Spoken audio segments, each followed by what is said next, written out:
नमस्कार। आप देख रहे हैं स्पेशल कवरेज न्यूज। मैं हूं आपके साथ शिव कुमार। मेरे साथ हैं वरिष्ठ पत्रकार आदरणीय अवनीश विद्यार्थी जी। स्वागत और अभिनंदन। धन्यवाद शिव भाई। दरअसल उत्तर प्रदेश में सियासी संग्राम ऐसा मचा हुआ है जिसका पीछा नहीं छूट रहा है। पता नहीं है बीजेपी को नुकसान पहुंचाएगा, पता नहीं कि बीजेपी को फायदा पहुंचाएगा, पता नहीं अधिकारियों का कोई लालच है, पता नहीं ब्राह्मण समाज को बदनाम करने का एक कुचक्र है। मैं आज देख रहा था सोशल मीडिया पर जो ब्राह्मणों को दिन भर पोंगा पंडित के नाम पर गालियां देते थे, वो आज ब्राह्मणों के हितैषी बनकर कह रहे हैं कि ब्राह्मण का बहुत बड़ा अपमान हुआ और मेरा अंतर मन आहत है। क्या हो रहा है, क्यों हो रहा है, नहीं मालूम। पहले घूसखोर पंडित, उसका अभी प्रकरण ठंडा नहीं हुआ था, फिर यूजीसी पर, फिर एनसीईआरटी की बुक आ गई, साथ में ये प्रश्न पत्र आ गया। कई विधायकों ने खुलकर पत्र लिख दिए। इनमें मुख्यमंत्री के खासम खास विधायकों में माने जाने वाले सलमबड़ी त्रिपाठी जी, रमेश मिश्रा बदलापुर वाले, आज वादा के दुबे जी ने भी एक पत्र जारी कर दिया है। ये सब क्यों पत्र जारी हो रहे हैं, क्या कवायद हो रही है? उधर उत्तर प्रदेश की पुलिस ने एक नोटिफिकेशन जारी कर दिया और वो नोटिफिकेशन के तहत उन्हें सबसे पहले अपने ही डिप्टी सीएम के खिलाफ कार्रवाई करनी पड़ेगी, क्योंकि सबसे बड़ा विरोध उन्होंने ही दर्ज कराया। आखिर चल क्या रहा है, हो क्या रहा है? क्या ब्राह्मणों के बिना भाजपा की नैया पार लग जाएगी, या ब्राह्मण नाराज हुआ तो बीजेपी का क्या हश्र होगा? क्या इस पर बीजेपी में बैठे राजनीतिक पंडित, राजनीतिक विश्लेषक इस पर विचार कर रहे हैं? ब्राह्मण का वोट उत्तर प्रदेश में 12 से 14% माना जाता है। क्या इतने बड़े वोट बैंक को नाराज करके बीजेपी अपना बड़ा नुकसान करने जा रही है? ये पूरा एक बंद एक गोल था, वो बिखर रहा है। इस बिखरते में ब्राह्मणों में भी नाराजगी है। जो हमेशा जन्मजात बीजेपी के समर्थक रहे, अब वो भी सवाल करते नजर आ रहे हैं। इन सभी सवालों में जो स्थितियां हैं वो कैसी रहेंगी, क्योंकि यूपी पर अवनीश जी की इतनी पकड़ है, और बिल्कुल ईमानदारी से वो अपनी बात रखते हैं, किसी को अच्छी लगे या बुरी लगे। तो अवनीश जी, मैं ये समझना चाहूंगा कि घूसखोर पंडित से लेकर लालची पंडित तक, पंडितों का वर्चस्व गिर रहा है, अपमान हो रहा है, उनके साथ अभद्रता हो रही है। इस सब के बीच बीजेपी का अब इस पर क्या, या सरकार क्या सोच रही है? नहीं, देखिए सरकार क्या सोच रही है। सरकार तो पॉलिटिकल नफा नुकसान के हिसाब से चलती है और सरकार को पता है कि इससे कोई फायदा तो नहीं होना है उसका। सरकार का मतलब मैं सत्ता में बैठी हुई पार्टी के हिसाब से कहता हूं, क्योंकि एक्चुअली सरकार सत्ता में बैठी हुई पार्टी के हिसाब से चलती है, पर चलाते ब्यूरोक्रेट हैं जो हमेशा सत्ता में रहते हैं। उनकी सत्ता कभी नहीं जाती और इसीलिए वो आई एम सेफ हैं, इसीलिए वो हर तरीके से प्रोटेक्टेड हैं। उन पर कोई आरोप चस्पा नहीं होता, चिपकता नहीं। किसी का दुर्भाग्य आ जाए तो बात अलग है, पर मोटा मोटी सबके सब एक ऐसी बाउंड्री वॉल से, एक ऐसे कवच से सुरक्षित हैं जो कर्ण के कवच कुंडल से भी ज्यादा मजबूत है, जिसको भेदा नहीं जा सकता है। अब जब एक प्रकरण आता है, फिर दूसरा आता है, फिर तीसरा आता है, फिर चौथा आता है, फिर पांचवा आता है, तो कुछ संयोग भी होता है और वो संयोग मिल करके कुछ इशारे भी कर रहा होता है।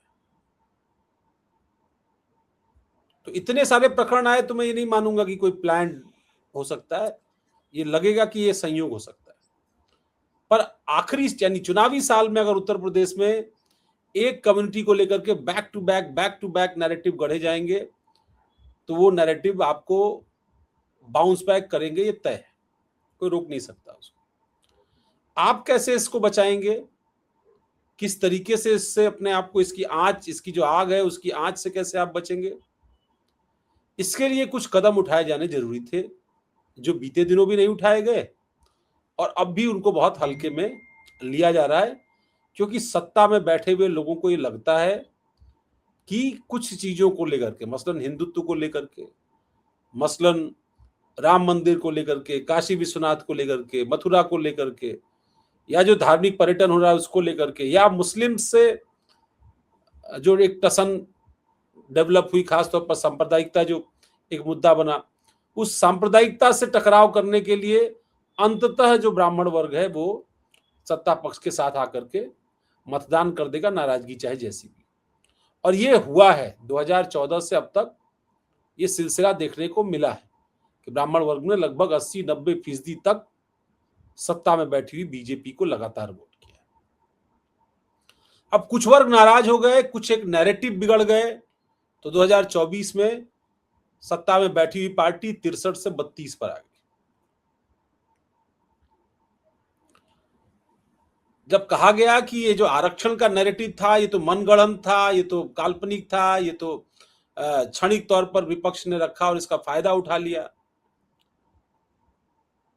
अब जब जो नैरेटिव आप सामने रख रहे हैं उस नैरेटिव में चाहे वो यूजीसी का मामला हो और अब चाहे ये ब्राह्मणों का मामला हो जो बार बार सामने आ रहा है, ये दोनों मामले बीजेपी को नीचे से जैसे दीमक लगती है ना, तो वो दीमक की तरह से चाटना शुरू कर दिया और वो खामियाजा सोशल मीडिया से लेकर के सड़कों तक तमाम जगहों पर दिखाई दे रहा है कि वो लोग विरोध कर रहे हैं बीजेपी का, बीजेपी की लीडरशिप का, बीजेपी के उन विधायकों का, बीजेपी के सांसदों का, मंत्रियों का, जो कभी उनके झंडे उठाकर घुमा करते थे।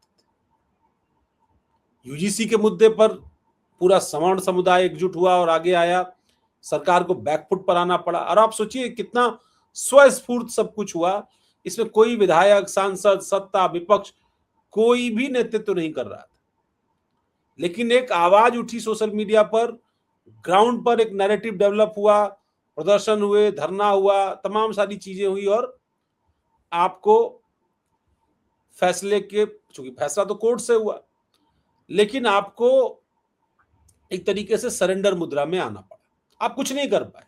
और वो सबसे ज्यादा कहां हुआ? वो सबसे ज्यादा हुआ उत्तर प्रदेश में।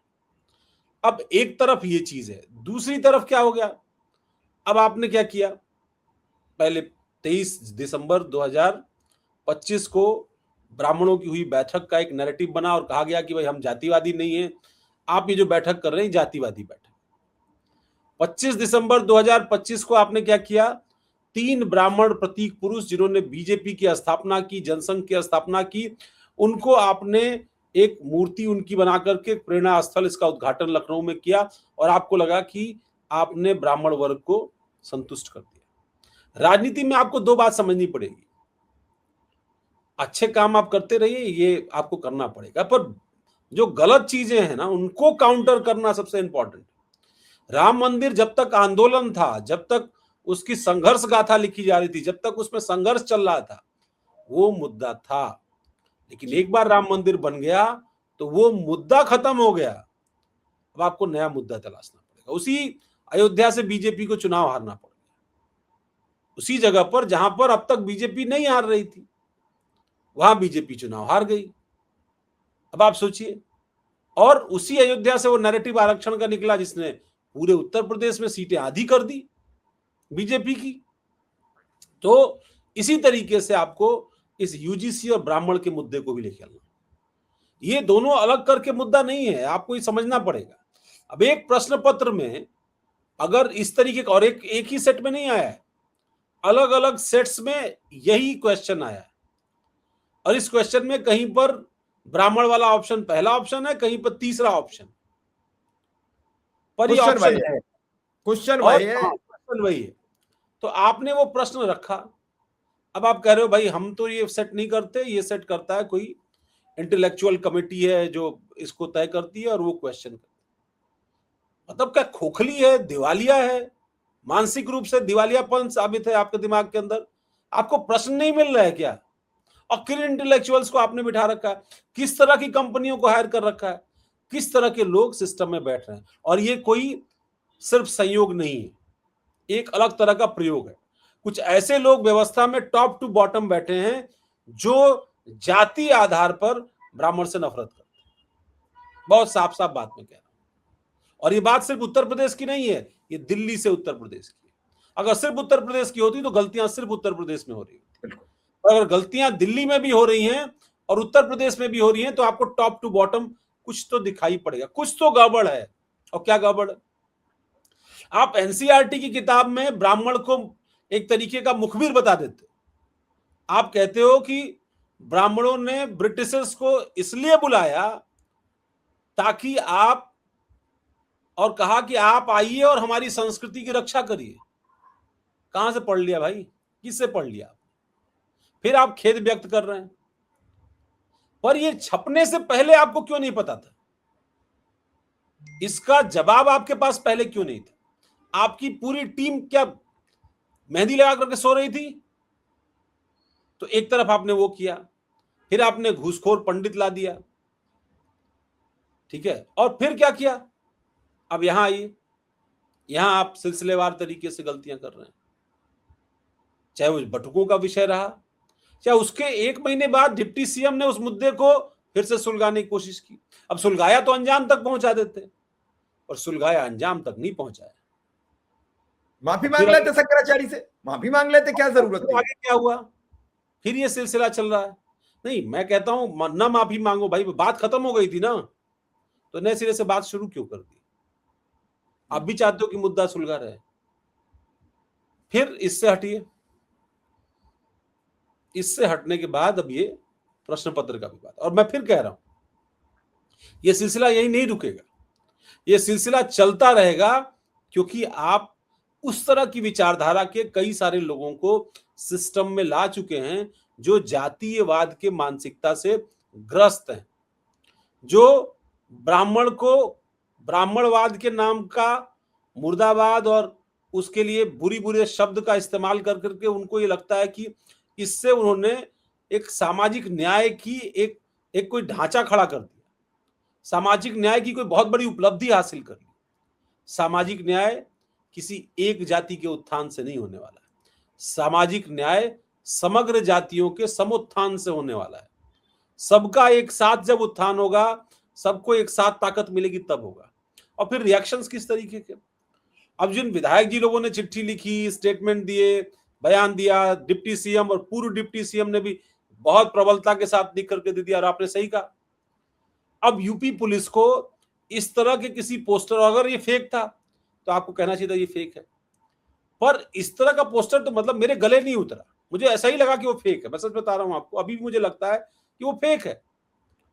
आप ये बात खंडन भी तो नहीं आया, खंडन भी तो नहीं आया अवनीश जी, खंडन भी तो नहीं आया कि फेक है। नहीं आया, क्योंकि अगर आप खंडन कर देंगे कि ये हमने नहीं जारी किया है तो आलोचना दुगनी होने लगेगी। देखिए, वो तो अगर ये फेक भी है और उसका खंडन नहीं आया तो ये किसी मतलब ये यहां समझदारी है, बेवकूफी वहां थी प्रश्न के समय। बहुत आसानी से इसके लिए आपको सार्वजनिक तौर पर आकर के माफी मांगनी चाहिए। रेणुका मिश्रा पुलिस भर्ती की परीक्षा का दंश आज तक झेलती रही, लंबे समय तक वो प्रतीक्षारत रही। उनके समय भर्ती परीक्षा के अंदर पेपर लीक का मामला आ गया था और उन पर सरकार ने गाज गिरा दी, और senior IPS dead honest officer, सब जानते हैं, पूरी ब्यूरोक्रेसी जानती है कि रेणुका मिश्रा कितनी डेड ऑनेस्ट ऑफिसर हैं, लेकिन उनके कैरियर पर किस तरीके से एक्शन हुआ। अब अगर रेणुका मिश्रा के समय हुआ और ये एक प्रश्न सामने आया जिसने पूरी परीक्षा को, मतलब कोई ये चर्चा नहीं कर रहा कितने लोग आए, कितने किस तरीके की परीक्षा हुई, खबर ये बन गई कि इसके अंदर एक प्रश्न आया जिसने एक समाज को नीचा दिखाने की कोशिश की। आपको पूरी इंटेलेक्चुअल टीम सस्पेंड कर देनी थी, एफआईआर कराना चाहिए था। आजकल तो एफआईआर होता है ना भाई, घूसखोर पंडित पर तुरंत एफआईआर यूपी सरकार ने करवाई ना, केंद्र सरकार से पहले एफआईआर करा दी, केंद्र सरकार बाद में एक्शन लेती रही, यूपी की सरकार ने इमीडिएट एक्शन लिया। पर इस पर क्यों नहीं एक्शन लिया? क्योंकि वो जुरिडिक्शन था केंद्र सरकार का और यूपी सरकार ने एफआईआर कर दी। यहां जुरिडिक्शन यूपी सरकार का, पर यूपी सरकार ने एफआईआर नहीं की, कोई ऐसा एक्शन नहीं लिया। ठीक है, मुख्यमंत्री जी ने आज चित्तौड़ जाने से पहले एक समीक्षा बैठक की और उसमें ये कह दिया कि भाई सभी बोर्ड के जो भी चेयरमैन है वो इस बात का खास ख्याल रखें कि ये ना करें। पर खास उसका क्या होगा? ख्याल तो अब बाद में रखा जाएगा, जो हुआ इसका क्या होगा? इसीलिए आपको एक्शन लेना था। जहां आपको एक्शन लेना था, जहां आपको, जब आप बाकी चीजों में इनकाउंटर करते हैं, कोई अपराध करता है इनकाउंटर करते हैं, कोई करता है आप उसका बुलडोजर से घर गिराते हैं, आप एक नैरेटिव सेट करते हैं ना कि अगर गलत करोगे तो हम ये कर देंगे, इंस्टेंट आप करते हैं, आप किसी कोर्ट की परमिशन लेने तो जाते नहीं है उसके लिए। तो जब किसी ने ये कर दिया तो आपको उसको सस्पेंड करना था, एफआईआर करना था। बहुत सारी एफआईआर एनएसए आपका क्वैश हो गया, रिटर्न हो गया, बहुत सारे ऑफिसर्स आपने सस्पेंड किए, वो बहाल हो गए बाइज्जत। इसमें भी हो जाते हैं, क्या फर्क पड़ता था। लेकिन एक गुस्सा खौफ ठंडा तो हो मन में आता कि अगर आप ब्राह्मण के खिलाफ बोलोगे, गलत शब्द का चयन करोगे, गलत परीक्षा में प्रश्न लेकर के आओगे, गलत नैरेटिव गढ़ने की कोशिश करोगे, तो हमारी सरकार बख्शेगी नहीं, क्योंकि हमारी सरकार हिंदुत्व की विचारधारा पर चलने वाली सरकार है। हिंदुत्व का मतलब ब्राह्मण नहीं है क्या? हो सकता बीजेपी है ना हो, को नहीं नहीं, ये अवनीश हो जी, सकता कैसे शिव भाई, नहीं हो हो सकता सकता है है उनके कैसे? दिमाग में ना हो अरे सकता है उनके उनके, दिमाग में होने से नहीं मैं होता भाई। मैं उदाहरण हिंदुत्व दे लेता हूं, अरे मैं हिंदुत्व मेरी बगैर सुनो, बगैर ब्राह्मण के हिंदुत्व अधूरा है बॉस। मैं 1 मिनट आपको बता देता हूं। भगवान श्री राम को भगवान बनाने वाला कौन था? ब्राह्मण ने शुरुआत की। श्री कृष्ण यदुवंश से आते थे, उन्हें भगवान बनाने वाला कौन था? ब्राह्मण था।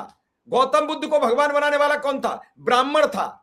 अंबेडकर को यहां तक पहुंचाने वाला कौन था? शिक्षित और सब कराने वाला ब्राह्मण था। लेकिन सबसे नहीं, ज्यादा अगर कोई, नहीं मैं इसमें थोड़ा सा कॉन्ट्रडिक्शन रखता हूं। नहीं, आप कहना, मेरी बात तो सुन लीजिए, मेरी बात सुन लीजिए। इन सब बातों के बावजूद हमेशा सबसे पहले विरोध होता है ब्राह्मण का। अब मैं आपको सामने 2 उदाहरण रख देता हूं। जनपद कासगंज में पूर्व उच्च शिक्षा सेवा आयोग के सदस्य हैं डॉक्टर नीरज किशोर मिश्रा। वो कभी एक बयान दे देते हैं, उस बयान में उनके एनवीडब्ल्यू वारंट हो जाते हैं। उन्होंने कहा चलो देख लेंगे। इकाई इंस्पेक्टर से कुछ किसी मामले में कहा सुनी होती है, वो वारंट ले आता है और जबरदस्ती सार्वजनिक रूप से गिरफ्तार कर ले जाता है। और गिरफ्तार करने के बाद वहां के बीजेपी के जिलाध्यक्ष थाने में धरना पे बैठ जाते हैं। इंस्पेक्टर को बड़ा मुश्किल से, जब ब्रजेश पाठक उसमें हस्तक्षेप करते हैं डिप्टी सीएम, तब उस थाना प्रभारी को सस्पेंड किया जाता है। चौथे दिन उस थाने से दूना बड़ा थाना उसे प्रोवाइड कर दिया जाता है। क्यों? क्योंकि वो ब्राह्मण थे। गिरफ्तार कराने वाले राजवीर सिंह उर्फ राजू भैया के बहुत खासम खास हैं। इसे छोड़िए, एक बुलंदशहर में मंदिर है देवी का, वेलोन मंदिर। बरसों से वहां के ब्राह्मण उस मंदिर की देखरेख करते चले आ रहे हैं। बीच में एक वहां जिलाधिकारी जाते हैं, वो वहां एक ऐसे सजा याफ्ता गुंडा एक्ट में दर्ज व्यक्ति को उसका मुअत्तिल कर देते हैं। वो रोज पूरा ब्राह्मण समाज लखनऊ दिल्ली के और बुलंदशहर के चक्कर काट रहा है। क्यों? उस पर वो विधायक जी विधानसभा में बयान और दे देते हैं कि 20 करोड़ मंदिर में, पूरी देखरेख उनके नेतृत्व में विधायक जी के में चल रही है, क्योंकि वो बीजेपी के ताकतवर विधायक है चंद्रपाल सिंह। आप देखिए हो क्या रहा है। सारे पूरे प्रदेश में ये त्राही त्राही मच रही है, कोई पूछने वाला नहीं है, कोई देखने वाला नहीं है। होगा क्या? मेरा तो ये आपसे सवाल है। मेरी बात से आप अलग रख सकते हैं, लेकिन इन सब बातों पे सवाल पे, इन सब बातों पे कौन जवाब देगा?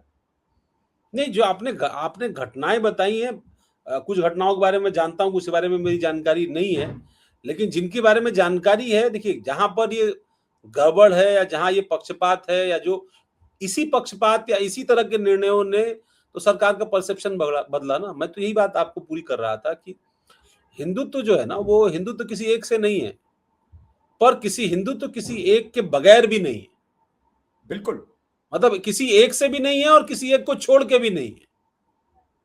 तो अम्ब्रेला जब में आप से इस एक तरह तान तोड़ के क्या छाता बना लेंगे? अम्ब्रेला मैं में वही से कह एक रहा तान तोड़ के। हूं। इसीलिए जब आप किसी भी तरह की बात कहते हैं या किसी भी तरह का एक विषय रखते हैं कि ये घटना हुई, ये घटना हुई, कई सारे उदाहरण है। मतलब आप जो उदाहरण बता रहे हैं, इसके अलावा सैकड़ों और राजनीतिक उदाहरण है। मतलब ये तो चलिए कार्यकर्ता हैं, कोई कुछ है, कोई आयोग का मेंबर, विधायक मंत्रियों के साथ भाई उनको मुश्किल हो गई, किसी को धरना देना पड़ा, किसी को जो है कोई लड़ाई लड़नी पड़ी, किसी को कोई लड़ाई लड़नी पड़ी। आप देखते हैं ना, विधायक जी लोग टेलीफोन पर धमकाते हैं कि अभी तुम्हारी सरकार, अभी मैं तुम्हारी शिकायत करता हूं, अभी तुमको सस्पेंड करवाता हूं, ये करता हूं, वो करता हूं।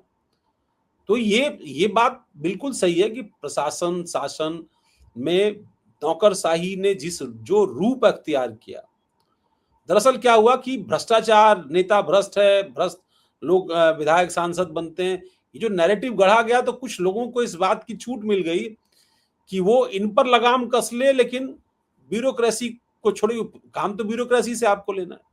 आप बहुत सारे विभाग जानते होंगे जहां पर मिनिस्टर चिड़िया बिठाने के अलावा उनका कोई काम नहीं, सारा काम ब्यूरोक्रेट करते हैं। जिस फाइल पर हस्ताक्षर ब्यूरोक्रेट करके भेजता है, मतलब आप मंत्री जी को फोन कर देगा कि साहब इसको जल्दी कर दीजिए, तो मंत्री जी 2 मिनट के अंदर उस पर साइन करके वापस फाइल भेज देंगे कि जाके मेरी शिकायत न कर दे कि मंत्री जी ने जो इसमें कुछ जानबूझ करके जो है फाइल रोक ली है, या वो काम नहीं होने देना चाहते, या कुछ और उनका मंतव्य है, इसलिए जल्दी जल्दी फाइल भेज देते और अपनी अपेक्षा नहीं बता पाते। मैं तो कई सारे एक मंत्री को जानता हूं जो संयोग से उसी विभाग में थे और अपने ही एक रिश्तेदार को, पारिवारिक व्यक्ति को, बहुत करीबी रिश्तेदार को कहीं तैनात करना चाहते। 6 महीने लग गए उनको अपने प्रमुख सचिव से निगोशिएट करने में, और प्रमुख सचिव ने कई सारी मनमानियां जब उनसे मनवा ली तो वो एक काम उनका किया, उनके रिश्तेदार का तबला, विभाग के मंत्री थे, कैबिनेट मंत्री थे। और ऐसे कई सारे उदाहरण, मतलब एक दो उदाहरण नहीं है। मैंने एक कैबिनेट मंत्री को अपने सामने देखा कि वो एक प्रिंसिपल सेक्रेटरी के सामने, मतलब किस रूप में झुके मैं आपसे कह नहीं सकता हूं।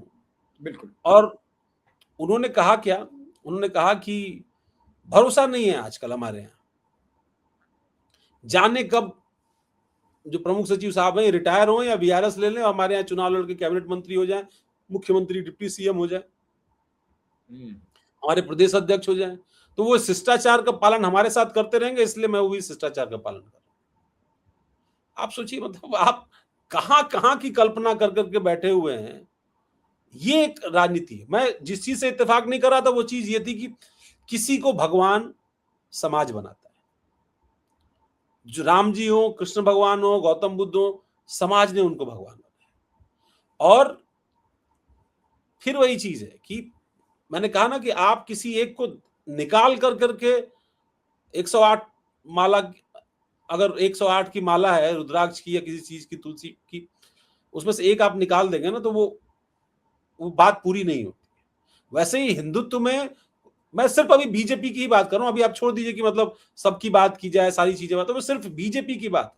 बीजेपी जिस हिंदुत्व के कालीन पर बैठ करके 14 से लगातार सत्ता सुख भोग रही है उत्तर प्रदेश और केंद्र में, अगर उस हिंदुत्व से ही कुछ लोगों को, और आप देखिए उसका नतीजा हुआ, कुर्मी नाराज हुआ, लोध नाराज हुआ, ओबीसी का एक सेक्शन नाराज हुआ, शेड्यूल कास्ट आपसे अलग हुआ, और 2024 के चुनाव परिणाम आपके सामने उल्टे हो गए, आपकी सीटें आधी हो गई। एक सेक्शन नाराज हुआ कुर्मियों का, और यादव थोड़ा इंटैक्ट हुआ 2000, और राजभर आया। 2022 के चुनाव में समाजवादी पार्टी की सीटें दुगनी से ज्यादा हो गई, विपक्ष की सीटें दुगनी से ज्यादा हो गई।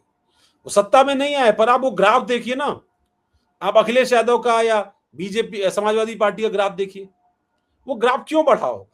क्योंकि आपको जिन भावनाओं के साथ सत्ता में लाया गया कि आप सांप्रदायिकता के खिलाफ लड़ेंगे, आप जातिवाद के खिलाफ लड़ेंगे, आप परिवारवाद के खिलाफ लड़ेंगे, आपने उस लड़ाई को ज्यादा निजी लड़ाई बना दी। आप जो सोचेंगे वही सही है, आप जो कहेंगे वही सही है, विचार का कोई मतलब नहीं, वहां मुश्किल रहती है। फिर आप देखिए क्या हो रहा है। 17 के चुनाव में लगभग 44-45 सीटें थी, बढ़ के 111 सीटों पर आ गए। गठबंधन मान लीजिए थोड़ा और ज्यादा था कि आरएलडी और सुभाषपा से गठबंधन था, तो वो 125-26-30 के आसपास आंकड़ा पहुंच गया था। तो एक चुनावी सफलता मिली उनको इस लेवल पर, 37% वोट ग्रैब कर लिया था उन लोगों ने उत्तर प्रदेश में। चूंकि अंतर बहुत ज्यादा था, उतना ग्रैब करने के लिए कुछ और आपको एडिशनल वोट चाहिए, वो नहीं ले पाया अखिलेश यादव, सत्ता से बाहर रहे। पर आप भी 350 से घट के 255 पर आ गए, ये बात मत भूलिए। और उसमें भी आपके गठबंधन के सहयोगियों ने ठीक ठाक सी, मतलब पहले तो अपना दल और निषाद पार्टी थी, तो उनके भी ठीक ठाक एमएलए जीत करके आपके साथ आए। फिर आप 24 में आइए, मतलब आप तुलना करिए 14 के चुनाव से, 14 में 73, आप फिर आइए 19 में 63, और 24 में उल्टा हो गया 36। तो अब आप तुलना, तो ग्राफ जो है ना आपका गिर रहा है बॉस। आपको सोचने की जरूरत है, आपको जानने की जरूरत है कि सब कुछ सही नहीं हो रहा है। आप कहते रहिए कि आप सब कुछ सही कर रहे हैं और सब कुछ का सही परिणाम आ रहा है, पर एक्चुअली ग्राफ आपको नीचे ले जा रहा है और दूसरे के ग्राफ को ऊपर लेके जा रहा है। हो सकता है कि किसी एक कमी या किसी एक इक्वेशन के नाते कोई दूसरा फिर अटक जाए, लेकिन आप लगातार नीचे आ रहे हैं। आपको सोचना है कि 255 212 पर जाकर टिकेगा या 150 पर आकर के टिक जाएगा, और दूसरे का 125-35 ये ऊपर बढ़ करके 212 के आसपास पहुंच जाएगा। ये आपको सोचने की जरूरत है। एक एक मुद्दा आप थोड़ी 3 महीने से आप नैरेटिव नहीं रोक पा रहे हैं। ब्राह्मण पर भी हम लोग खुद नहीं बात करना चाहते। हमें लगता है कि यार ज्यादा बात करेंगे लोग कहेंगे कि देखो आप इस मुद्दे पर बार बार बात करते हैं, पर आप मुद्दा दे रहे हैं। आप जब ब्राह्मणों की बैठक हो तो कहते हैं भाई जातिवाद है, और उसके बाद बाकी कम्युनिटीज की बैठक होती है, आपके मुंह जो है वो सुई धागे से सिल जाते हैं, जिप लग जाती है आपके मुंह में। आपका खुद चयन जातिवाद के आधार पर होता है, आप कहते हैं दूसरे को बीजेपी में जातिवाद नहीं होता। क्या मतलब है इसका? फिर आप आगे आइए, अविमुक्तेश्वरानंद का एपिसोड हुआ, जो बात वहीं हाथ जोड़ के खत्म हो सकती थी और एक मामूली मेला अधिकारी के हाथ जोड़ के खड़े हो जाए माफ कीजिएगा, मेला अधिकारी के हाथ जोड़ के खड़े हो जाने से खत्म हो जा सकती थी। उसने पूरे प्रदेश में बवंडर मचा दिया। रोज की हेडलाइन है ये वो कह रहे हैं, वो ये कह रहे हैं, वो ये कह रहे हैं, आपस में ही गुत्थम गुत्थी होगी, कहा सुनी होगी। तो डैमेज क्या हुआ? हिंदुत्व का पोस्टर डैमेज हुआ। जो वोट बैंक आपने तैयार किया, हम कहते हैं छोटा ही सही। आप कहिए कि भाई शंकराचार्य तो आए, उनकी सभा में भीड़ नहीं हुई, लोग उनको मिलने के लिए नहीं गए, मान लीजिए। हम कहते 500 लोगों को तो एड्रेस कर रहे हैं ना, वो 500 लोग तो आपके विरोध में आ रहे हैं ना। ऐसे कितने होते चले जा रहे हैं, और इसी चीज की वजह से आप 73 से 63 और फिर 32-35 तक आ रहे हैं। बॉस आपको दिख नहीं रहा है। आपके बैठे बैठे हिंदुत्व में सबसे ज्यादा मजबूती से जुड़ी रहने वाली कम्युनिटी में से कुर्मी कम्युनिटी मानी जाती है।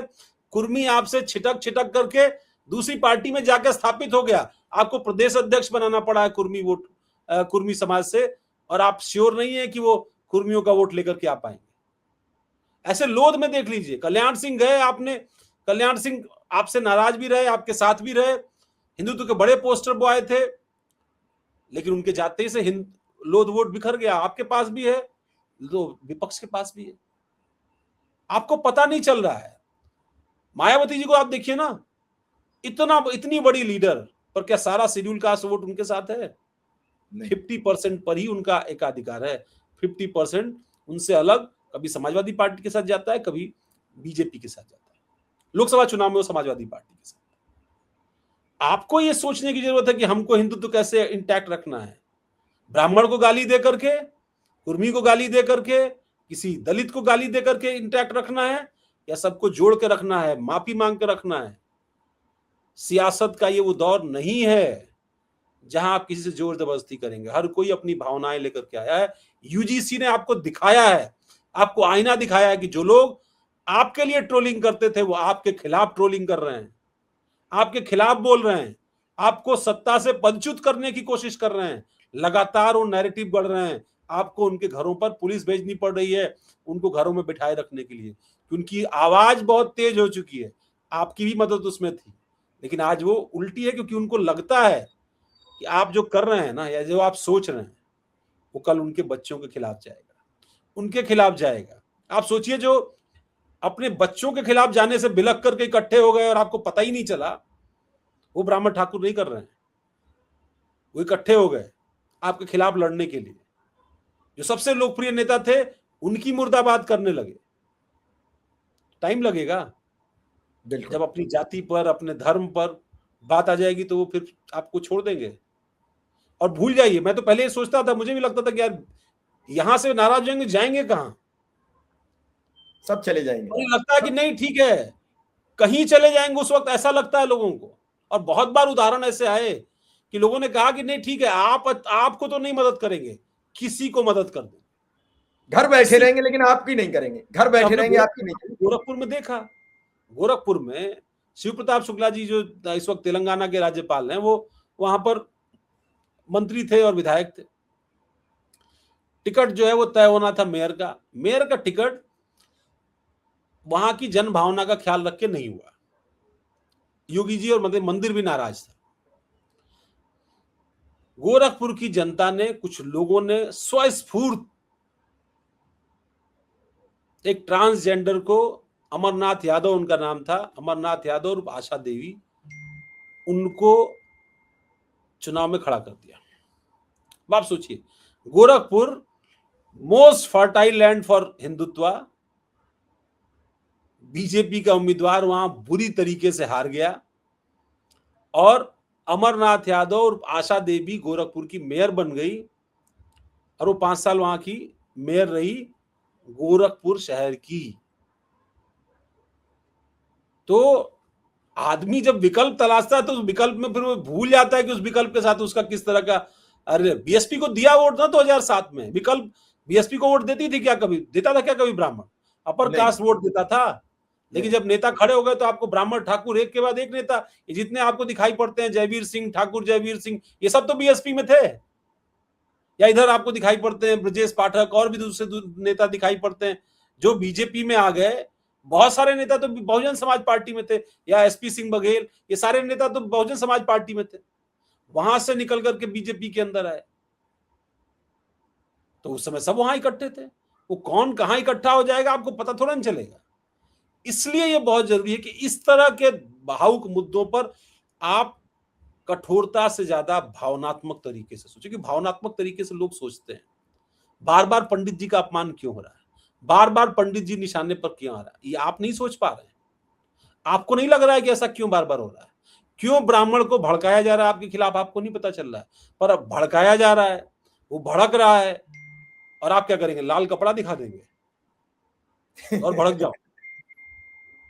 खैर राजनीति है ये, मतलब ये समझने की जरूरत है, समझ जाओगे तो तुम्हारा भला, और नहीं समझोगे तो कहते हैं कि मतलब कर भला। साफ समझ किया, और फिर सीधी सी चीज है भाई, ईवीएम की बटन दबानी है ना, ईवीएम की बटन दबानी है ना, वो ईवीएम की बटन कैसे भी दब सकती है, और ये जरूरी नहीं है, ये जरूरी नहीं है कि हर निर्णय आपके लिए, और जब वो निर्णय जनता, देखिए जनता थिन मार्जिन रखती है तो सत्ता हो सकता है कि आपकी कंटिन्यू रहती है कुछ टूल टेक्निक के माध्यम से, लेकिन एक तरफा अगर सोच लेती कि इनको उखाड़ फेंकना है, फिर कोई टूल टेक्निक काम नहीं करती, कोई टूल टेक्निक काम नहीं। टूल टैक और टूल किट तो उतना ही काम करते हैं, अमनीश जी एक लिमिट है, लिमिट में ही ये काम करते हैं, अनलिमिट नहीं कर पाते। अनलिमिट तो जनता ही करती है, जब करती है विद्रोह ला देती है। अमनीश जी इस पूरे मामले का एक अंतिम सवाल आपसे पूछना चाहता हूं, इसका असर क्या दिख रहा है, पॉलिटिकल असर क्या दिख रहा है? अभी फिलहाल ब्राह्मण में नाराजगी बेहद है। अभी अवसर है बीजेपी के पास, बीजेपी के पास भी अवसर है, बीजेपी के नेतृत्व के पास भी अवसर है। उनको वो सम्मान और वो अधिकार उन मतदाताओं को देना पड़ेगा जिन्होंने बीजेपी के साथ एक इंटैक्ट वोटर की तरह एक लंबा राजनीतिक संबंध स्थापित किया है। राम जन्मभूमि आंदोलन से ब्राह्मण जुड़ा, ठाकुर जुड़ा, और फिर 2014 के बाद की जो राजनीतिक परिस्थितियां आई विकास उन्मुख हिंदुत्व के लिए, ओबीसी जातियां आपके साथ जुड़ी। आपको उनके हितों का ध्यान रखना पड़ेगा, उनके सम्मान अपमान का ध्यान रखना पड़ेगा। अगर राष्ट्रपति जी के खिलाफ कोई बोलता है और आप उसको मुद्दा बना करके कहते हैं कि एक आदिवासी महिला के सम्मान के खिलाफ बात की है, तो आपको ब्राह्मणों के मुद्दों पर भी, उनके सम्मान और प्रतिष्ठा के प्रश्न पर भी कहना होगा कि उनके मान प्रतिष्ठा के साथ कोई समझौता नहीं होगा। अगर उनकी आलोचना या उनके बारे में गलत शब्द कहे जाएंगे तो वो उसी प्रकार से हमारे लिए चुभने वाले होंगे, उसी प्रकार। देखिए फिर वही बात आखिरी में फिर कहता हूं कि देखिए बहुत ही, चाहे जिन भी परिस्थितियों के नाते, चाहे गॉड ग्रेस हो या परिस्थितियां ऐसी रही हो, पर शिक्षा ही सबसे बड़ा अधिकार है ब्राह्मण का, और शिक्षा ही सबसे बड़ा गुण है उसका। शिक्षित व्यक्ति विनम्र होता है, सदाचारी होता है, व्यवहार कुशल होता है, लेकिन शिक्षित व्यक्ति चक्रव्यूह रचना जानता है। चक्रव्यूह जो है ना, वो महाभारत में किसी और को नहीं आता था, द्रोणाचार्य को आता था। द्रोणाचार्य कौन थे? ब्राह्मण। तो बस ये बात समझनी जरूरी है, सियासी चक्रव्यूह रचना किसको आता है, ये आपको सोचना पड़ेगा।